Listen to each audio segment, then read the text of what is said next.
Soil health यानी जमीन की सेहत जांचने के लिए दो टर्म्स इस्तेमाल होती हैं, जिसको हम जमीन की पीएच कहते हैं और जमीन की ईसी कहते हैं। ये टर्म्स हैं क्या और इनका कलराठेपन से क्या ताल्लुक है, ये जानने के लिए इस वक्त माहिर ज़राअत डॉक्टर अबू बकर हमारे साथ मौजूद हैं। उनसे इस हवाले से मजीद जानते हैं। अस्सलाम वालेकुम डॉक्टर साहब। जी वालेकुम अस्सलाम। कैसे हैं? जी अल्लाह का सबसे पहले ये जो दो टर्म्स हैं इनको डिफाइन कर दें और फिर बता दें कि कैसे हाई पीएच और हाई ईसी को ठीक किया जा सकता है। अच्छा, एक पहली टर्म है सॉइल सैलिनिटी। ठीक है, सॉइल सैलिनिटी का मतलब ये है कि आपकी ज़मीन में हल पजीर नमकियात कितने हैं। ठीक है, अगर सॉइल सलाइन है तो इसका मतलब ज़मीन जो है ना उसके अंदर सफ़ेद कलर है, सैलिनिटी। ठीक है, दूसरी टर्म को कहते हैं सोडेसिटी।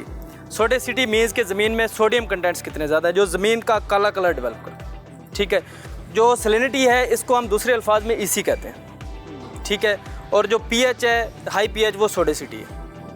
अच्छा, अब इनको अगर नॉर्मल करना हो, पीएच को नॉर्मल करना हो और ईसी को नॉर्मल करना हो तो उसका क्या तरीका है? जी, पीएच को अगर नॉर्मल करना हो तो उसके लिए जिप्सम का इस्तेमाल करें।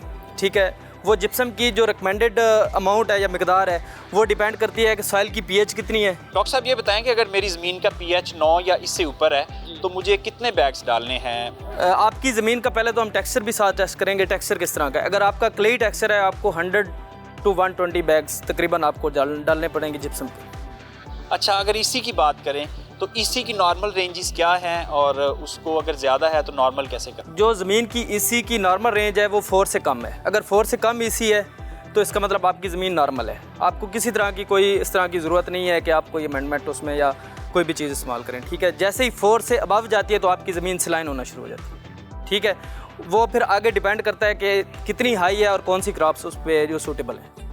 इसको ठीक कैसे करना है? करेक्टिव इसको मेजर्स क्या है इसकी? एक तो ये है कि आप इस ज़मीन के अंदर गहरा हल चलाएं, उसके अंदर मीठा जो पानी जो है नहरी पानी वो उसके अंदर खड़ा करें 3 से 4 इंच तक। ठीक है, वो इसलिए करें क्योंकि जो नमकियात हैं वो पानी के अंदर डिज़ॉल्व होंगे और ज़मीन वो लीच डाउन हो जाएंगे गहरे हल चलाने की वजह से। ठीक है, दूसरा मैनेजमेंट है कि आप इसमें नामियाती मादा ज़्यादा से ज़्यादा ऐड करें। वो ज़मीन का जो स्ट्रक्चर है उसको बेहतर करेगी।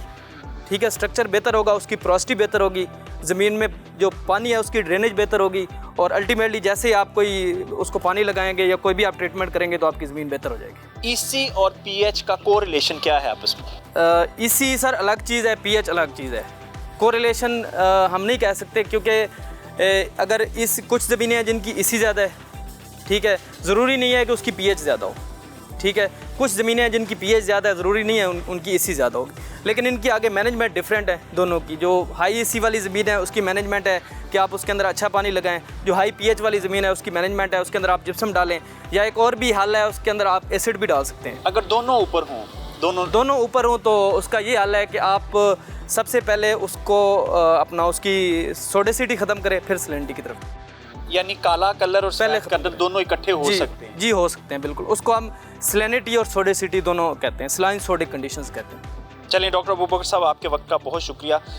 हाई पीएच और हाई ईसी दोनों ऐसी कंडीशंस हैं जिसमें आपकी ज़मीन अच्छी पैदावार नहीं दे सकती, तो कोशिश करें कि फसल से पहले अपनी ज़मीन का टेस्ट करवाएं और रिकमेंडेड तरीके से अपनी पीएच और ईसी को नॉर्मलाइज करें।